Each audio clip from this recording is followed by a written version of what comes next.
The nonprofit MBA purpose is to provide new business insights and fresh creative ideas for executive directors and their teams that will help them improve their organization.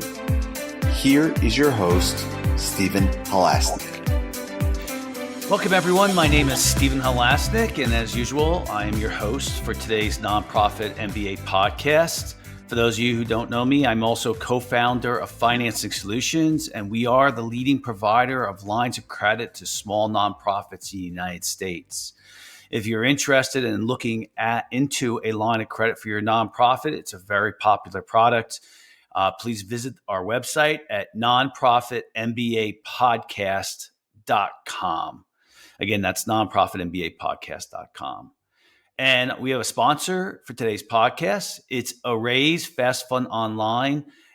It's spelled A-R-A-I-Z-E. They are accounting a software that's specifically built for small to medium-sized nonprofits. I think it's really a good idea to have software that's specifically built for your industry.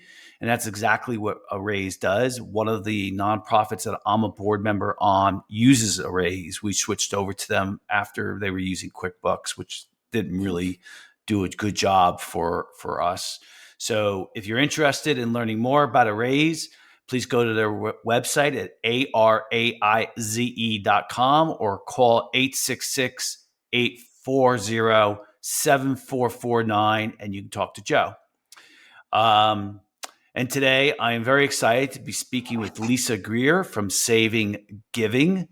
Lisa Zola Greer is a fundraising coach, nonprofit change maker, major donor, and author of the best-selling book, Philanthropy Revolution.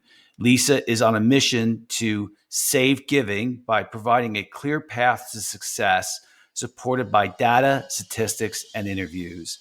Lisa, welcome to today's Nonprofit MBA podcast. Thank you very much. Happy to be here. So, today's topic, the future of fundraising, why philanthropy is in trouble and how to save it. So let's really get to the heart of the matter. Why is philanthropy in trouble? Right. Well, it's interesting that we're doing this now because just a few months ago, I think it was less than 2 months ago, the new statistic came out from the Fundraising Effectiveness Project, which you might be familiar with, saying that for the first time as ever, it appears that the number of donors has gone down. This is in fourth quarter of 2022. The number of donors has gone down and the number of donations has gone down. So in the past, you might have had one or the other, or for the last several years, it's been that there's been a reduction in the number of donors, but the amount of dollars had gone up, and that has a lot to do with the mega donors that are out there. But to have them both decline is definitely worrisome, and it's something that I have been expecting for a long time, unfortunately, and that's why I do what I do, which is trying to get the industry to take notice. Yeah, was there a spike during COVID that went up for donations? I know I had got anecdotal evidence that was occurring. Is that true? Oh, yeah. I don't typically look at individual sites. I look at statistics. And overall, the research tells us that, yes, there were actually, it's interesting, there was a decline prior to COVID. And then we ended up bouncing back during COVID quite a bit, actually. So kind of it either halted the reduction, or it actually increased.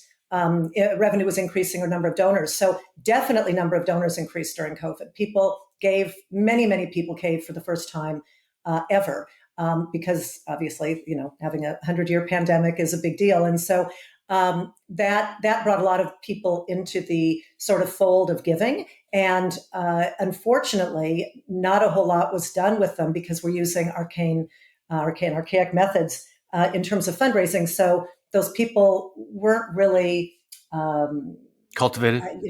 Cultivated, I guess, is a good word, or just really, addressed, taken care of during that period of time. So what happened was, as soon as that sort of, excitement about dealing with a world pandemic kind of a disastrous situation.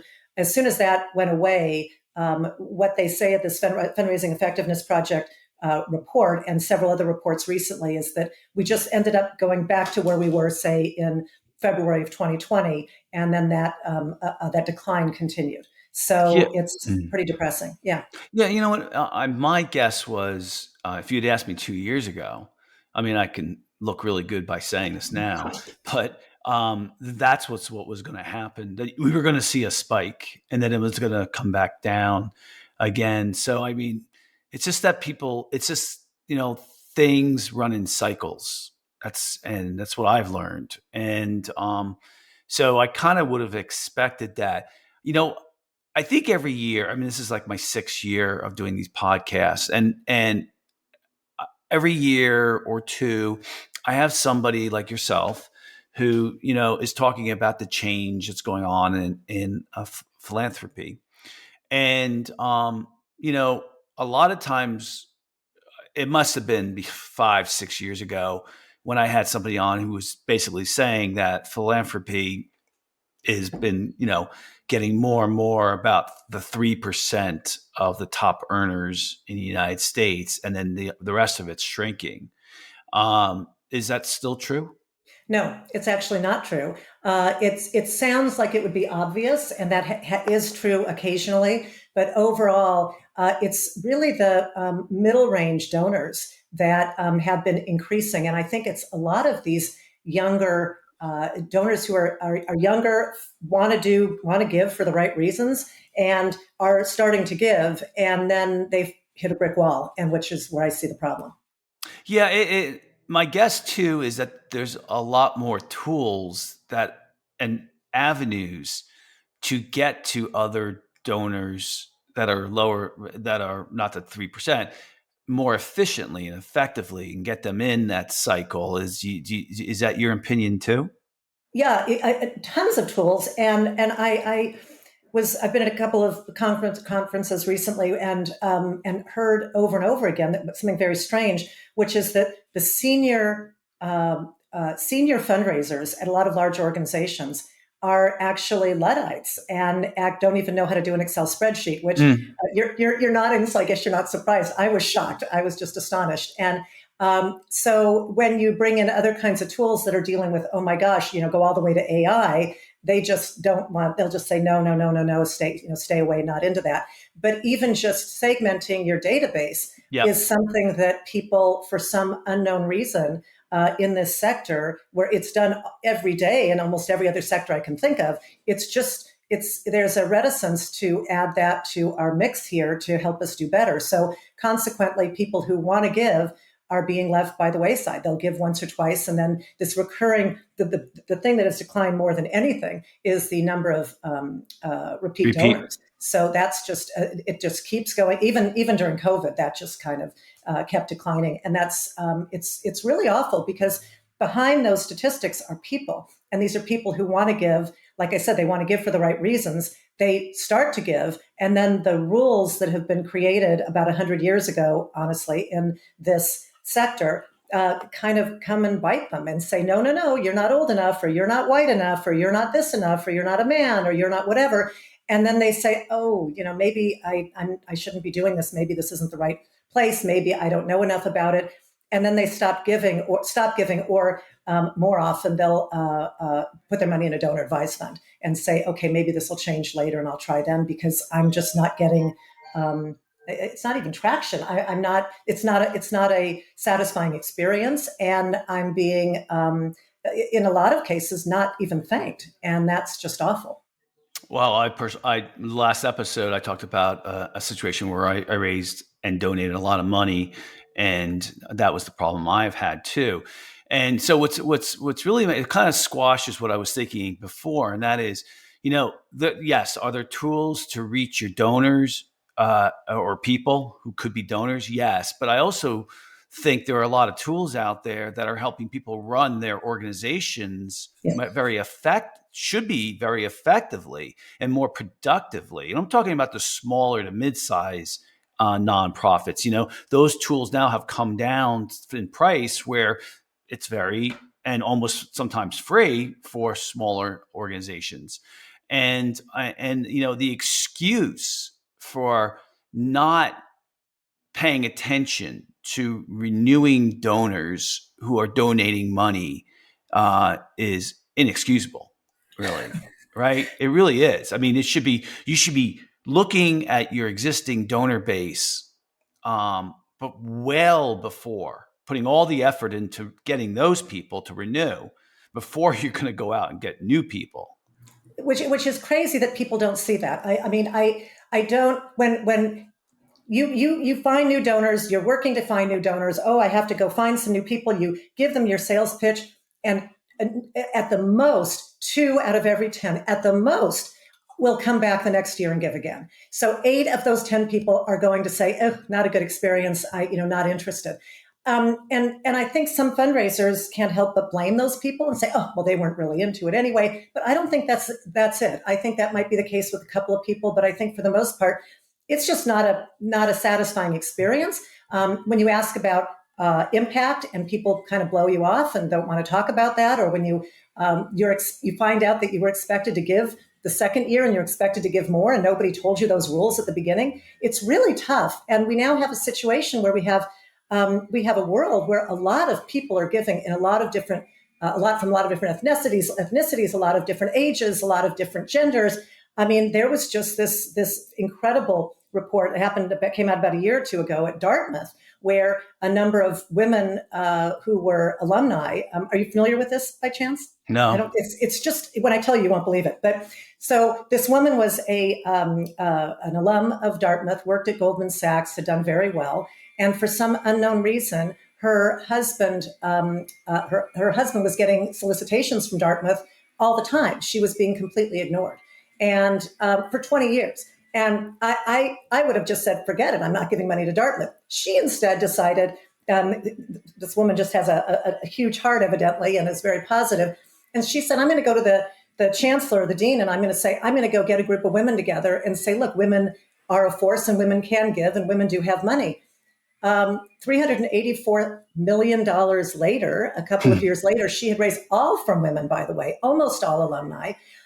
She decided that she was going to find 100 women to give $1 million apiece. And I think the school probably was like, probably patting her head and saying, oh, sure, honey, right. And she ended up doing it. And on top of that, raised another couple $100 million in legacy giving, also from these women. Now, when you hear a story like that, that's real, you wonder, why are people still being given, sending mail to our husbands? Why are people still saying, we can't have that many women because they really don't have the money. Let's go after the men. Like, how can those both exist in the same universe? Shouldn't the letter be going to the person who graduated from Wouldn't you Dartmouth? think? Yeah, it's unbelievable. My book starts with a story where I was the chair of the board of our synagogue, and I'd been very involved for a long time. Not really as much as a donor because we really didn't have money. Our story is that we almost overnight became wealthy, and but we gave what we could. And when we decided that we were going to give them the final $1 million to close their capital campaign, and this is definitely in the range of small to medium nonprofits, the answer I got is, well, does your husband know about this? It was done in a slightly different way, but it was basically my husband was called and asked, do you know what your wife is doing? And that's crazy. That doesn't make any sense at all. So if we keep doing that, we're going to be we might as well not send out the solicitations and just say to people, you know what, you're not welcome here. Just go away because we're not going to talk to you. I wonder if they do the reverse too, though. I know. Listen, I'm not a woman, so but I wonder if someone's going to be making a donation and it was your husband, right? I wonder if they say to him, "Is your wife on board with this?" You know what? It's a very good question, and I think the answer is no. I've actually asked a whole lot of people, and would you ask that question, or have you ever been asked that question? Now, that doesn't mean it didn't happen once or twice, but in general, I am hearing all the time that nobody ever asks the man. I'm a little bit surprised because I think more women make decisions in households than men, and so this is my first year, this last year, where I always thought I could be really good at raising money, and I did raise a lot of money, and I was good at it. But I don't have any techniques. I listen to my people in my podcast. A lot of it's just natural instincts. But so let me ask you this: you mentioned something about going to some um, conferences, right? Yeah.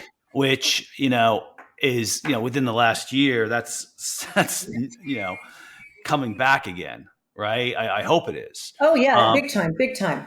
So what have you heard in the conferences that has been of interest in relation to the future of fundraising and why philanthropy is in trouble?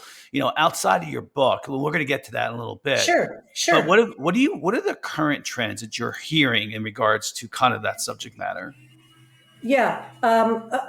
You want the entire subject matter about how it's changing, or about women, or you want a global? Yeah, no, I just kind of meant like, what have you heard lately that's interesting in general at the conferences?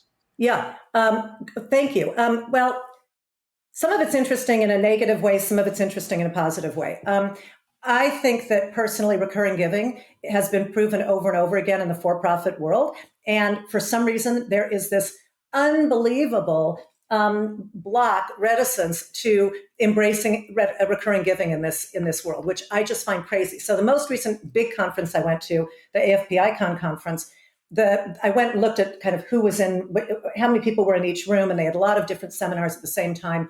And the one that had the least attendance of all was recurring giving, which just broke my heart, because that's just leaving money on the table. That's just, that is proven, tried and true. But for some reason, I think I'm starting to understand the reason, which I think is, well, that's little money. We don't do little money. We want big money. We want major donors. So we can't see that $100 a month or $50 a month as tens of thousands of dollars at any point. We just see it as what they're giving that month. And I think that's unfortunate. But so that's kind of a trend. I think that storytelling, understanding the importance of storytelling as in relationships with donors, that's a big trend. I think I hear people talking about that a lot, and very, very interested in it. And at the same conference, the storytelling pieces, seminars were getting a large crowd. I think I think that the donor advised fund piece is a really big deal. I get asked questions about donor advised funds more than anything else that I do ever, and over again. So I think people see the dollars that are going into those, and it grows exponentially every year. I can't even believe what it's up to. It's up to about $250 billion right now, just in the US. And I think that it's easy to say, oh, those are people who don't really want to give, until it starts increasing into numbers like that. And then you say, well, wait a minute, people can't all be horrible people who don't want to give and they just want a tax break. Let's find out, like, how do we get in there? What is that about? And so I definitely see donor advised funds on the kind of on everybody's kind of top of their list of, we've got to figure that out. Now, they may want to be figuring it out just so they can uncover those donors and get to them. But whatever reason they are talking about it, where a few years ago it really wasn't a big thing. And then I think there's also something about, like, there's the demographics changing. So women do make more decisions about giving than their husbands. That is true. Or women who are married do, right? But and I think we need to say, okay, what do we do with that? So I think there are people doing that.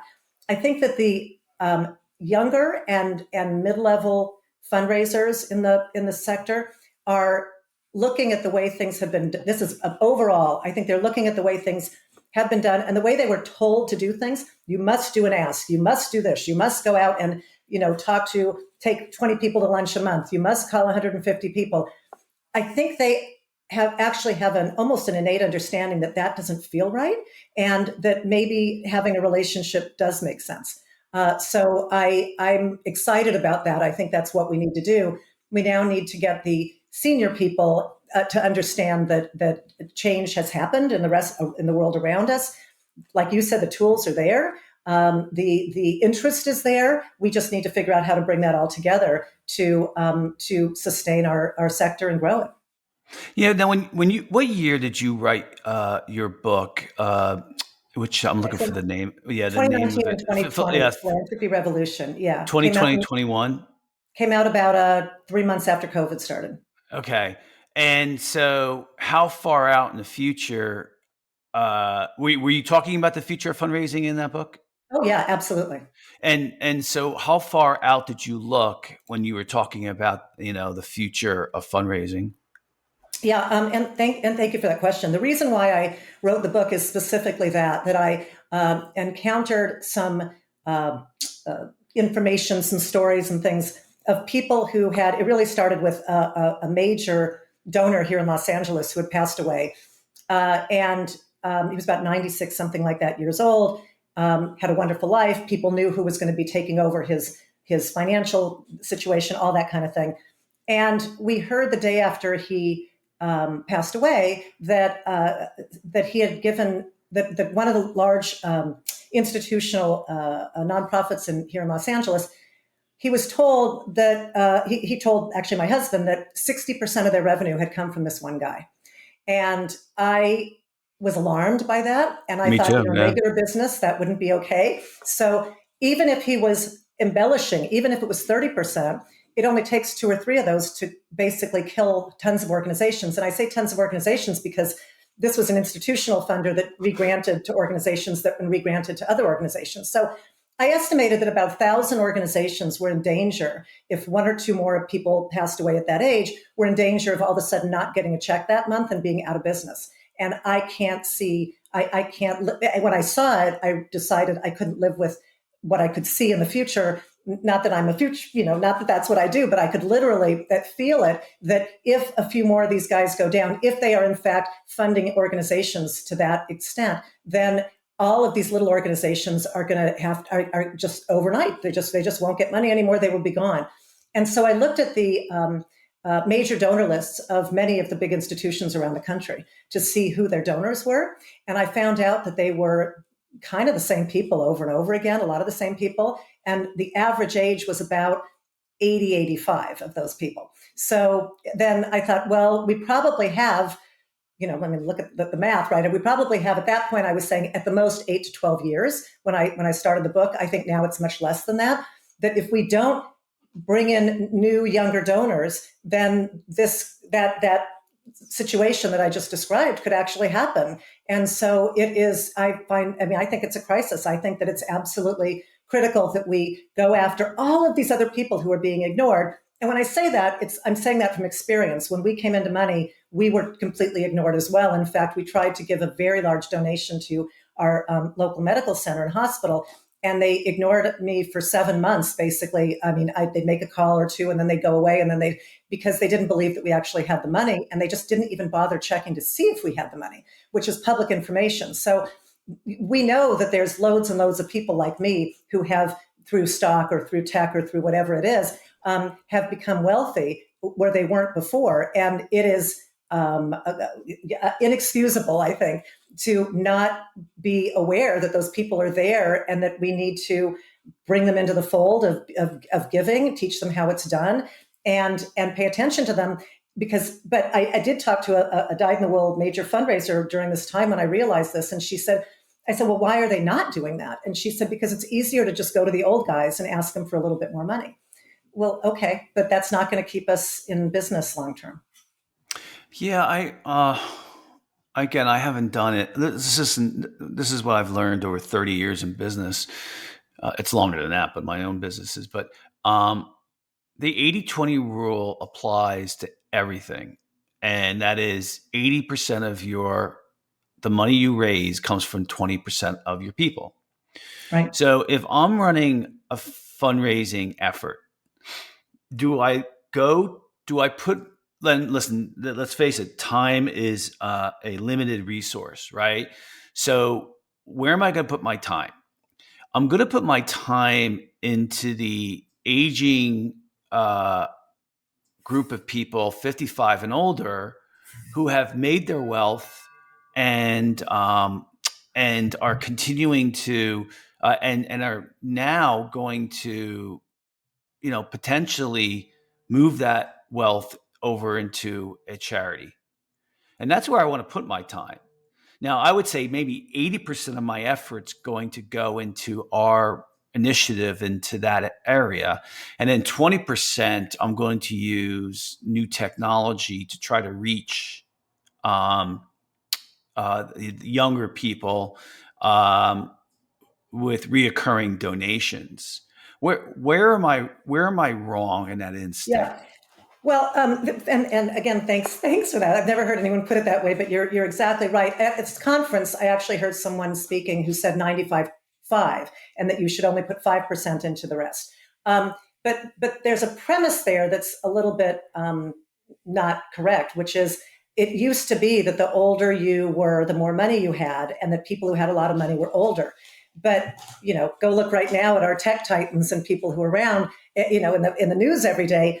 They're not 55 or older; they are younger, and so that piece of it, us ignoring that piece is we can't ignore them. I mean, it's different. It's not the idea that this old money versus new money thing, which used Yeah, to be yeah, the that's case. fair. Yeah, yeah, And the old money versus new money has gone away. It doesn't exist no, anymore. In fact, 60+% of high net worth people in the United States, 60+%. It was, some people say it's like 65. It's at least 60%. Are first generation wealthy. So they did not get it from anybody else. They made the money themselves. There's a smaller portion that actually did get it from their parents, but then didn't lose it, like increased it from there. But people who actually, had some sort of business, some sort of liquidation event, something along the way, and made that money and are 32 years old is not uncommon these days. And so if we use the premise that, not worth going after them because we're just going to go after the people who are 80, or 55 plus or older, you kind of have to do both. And yes, there's limited resources, and that's unfortunate. But I think that both of them are important. One can maybe keep the train running, but while you're keeping the train running with the older people, you really do need to spend a significant amount of resources and time on recruiting those other people, because they're going to be your older people in the future. But even if they're not, they can do it now. It doesn't really matter. They might not have money when they're 80, and they have lots of money right now. But if you turn them off to giving because of the way that we treat them as sort of like, oh, you're 32, you couldn't possibly have money. Or my favorite one was, and I have a little thing on this in the book, that we talked to a woman who was about 20 something years old. She was at Google. She had a lot of money from her family, but as well as was making a lot of money in stock there. And she decided to go to how they have like job fairs, but instead they had a nonprofit fair where they had lots of different booths of different nonprofits. So she did her research like a good smart person would do, and she made a beeline to the booth of the nonprofit she was interested in. And she said, "Hi, my name is whatever. I work here, and I would love to talk to you about being on your board." And the woman on the other side of the table said, "What could you at your age possibly bring to our board?" And we can't do that. That's like, so is that person going to, at any age, say, I really want to jump into that again and try that? Or maybe I'll wait till I'm 70 to go join a board. She's not. She's just going to say, this thing's crazy. I should just give to people individually. I'm not going to give to these organizations yeah, anymore. yeah, And that's yeah. what's happening. All right, so I threw you off track with a lot of questions, although we veered right into the future. But so give me your top 3 things that you think you want our listeners to know about the future of philanthropy. Yeah. Number one is that most people know, Number one is that kind of what I just said, that the future of philanthropy depends on change that needs to happen and starting now.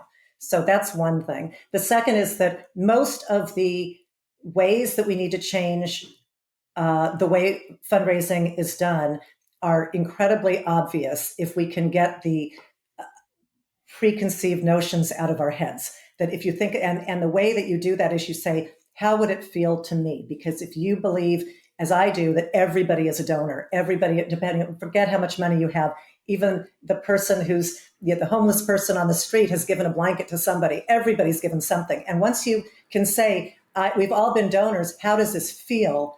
Then you will have the answer. So it doesn't take rocket science to get there. It just takes an open mind. And I think the third is that we need to understand that it's a new time. That it's a new time in how you, and thanking people and basic courtesy and the way that you would deal with people as friends or anything else is the same as the way that a donor and a fundraiser should work. Most donors want to be partners. And for fundraisers to not let them be a partner and make them feel like an ATM or a checkbook is unfair. Yeah, I want to put my 2 cents in not having any experience running a nonprofit, but having running businesses. And it's unsexy for me to say this, but it's about really great execution. And the Yeah. problem that many businesses and many nonprofits have is they get into the shiny new object type of thing, and they don't do a great job of and wanting to focus on the unsexy thing, which is fantastic, unbelievable execution. And to me, that is very important in the thanking people, and listening to people and being close to donors, and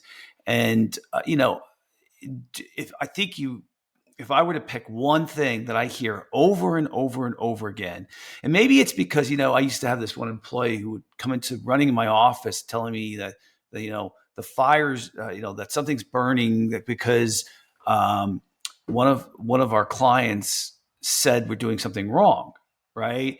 And I'd say to her, okay. I go, have you heard that before? And she'd say, no. And I'd say, well, we have 3,000, 4,000 clients.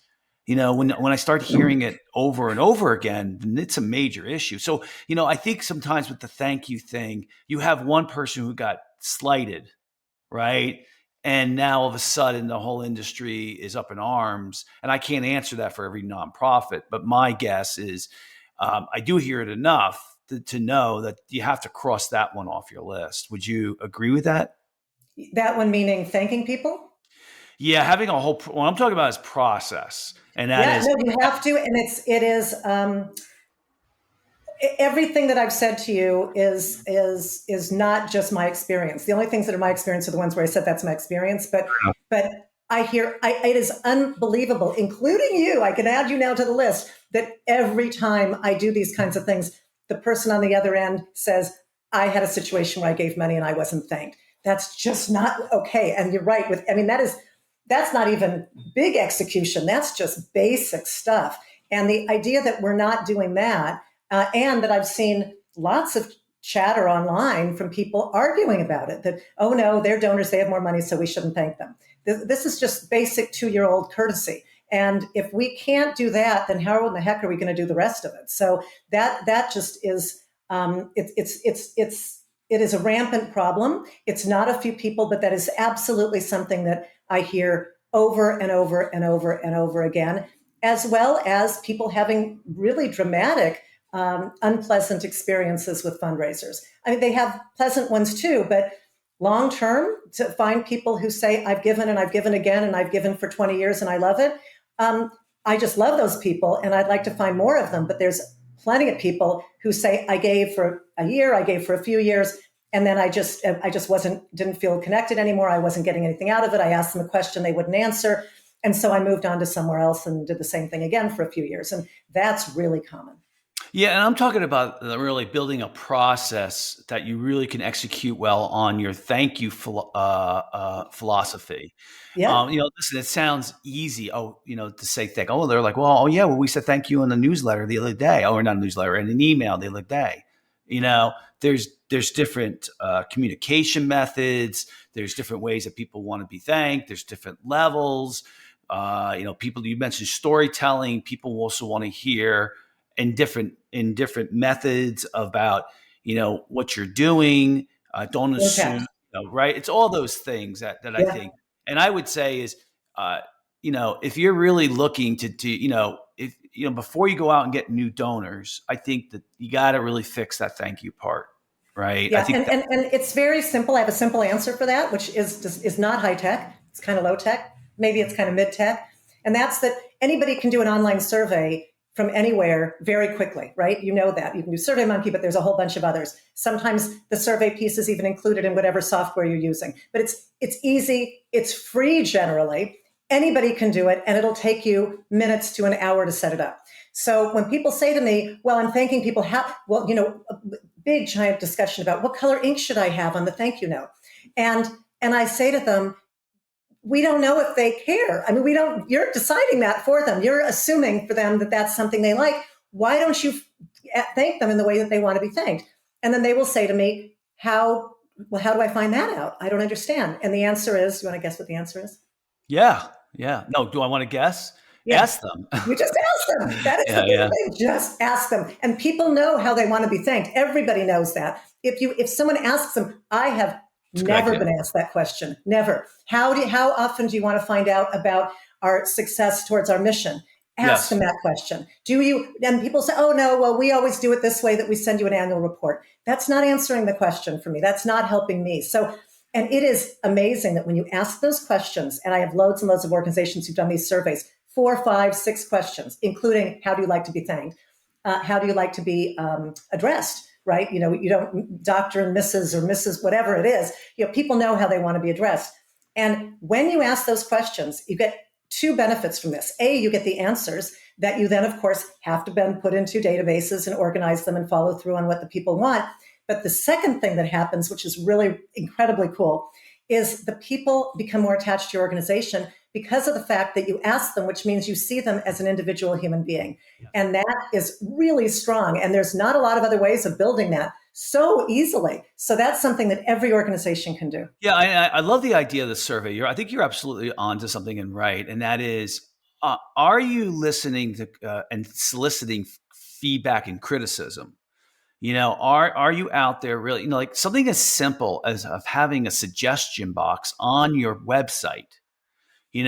Something as getting a survey out to the people who are donating to you for them to ask them with not researched. I'm trying to think of the right word.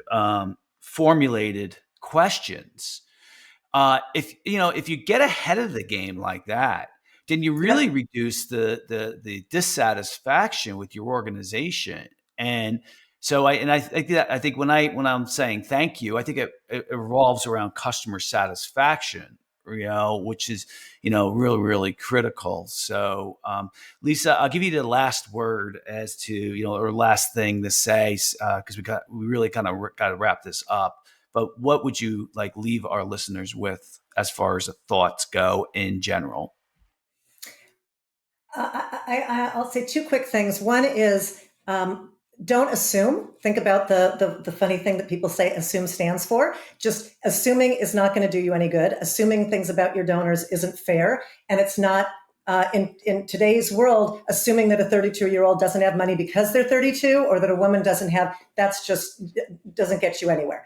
And the other piece, though, is that I believe strongly that fundraisers, that a bigger portion of money that goes into organizations needs to go to overhead, because I do think that fundraisers need to be paid not only a living wage, but a competitive wage, and that they should be able to get the continuing education and the support that they need, because it doesn't do any business well, for profit or not for profit, when people are out the door every 16, 18 months and you have to train them over again. That just doesn't make sense. So, and that's losing money for the company. So it does all of us well to treat fundraisers with the respect that they deserve, and to train them, and to recognize that, and I as a donor want to make it clear that I recognize, and I think other donors recognize, that it's a really difficult business. And the reason to go into it is because you're passionate about something.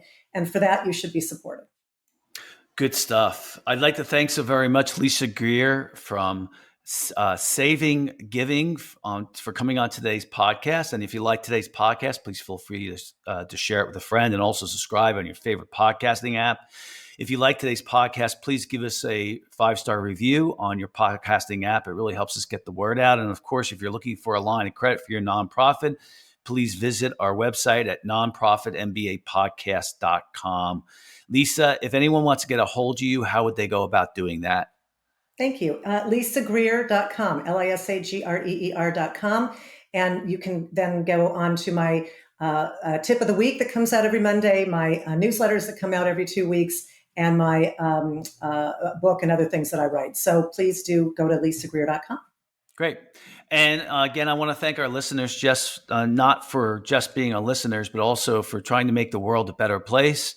You are out there every single day. I thank you for that. I know Lisa thanks you for that as well. But I just want to remind you all that you're no good to your family, your friends, your employees, even your cause, if you don't take care of yourself first.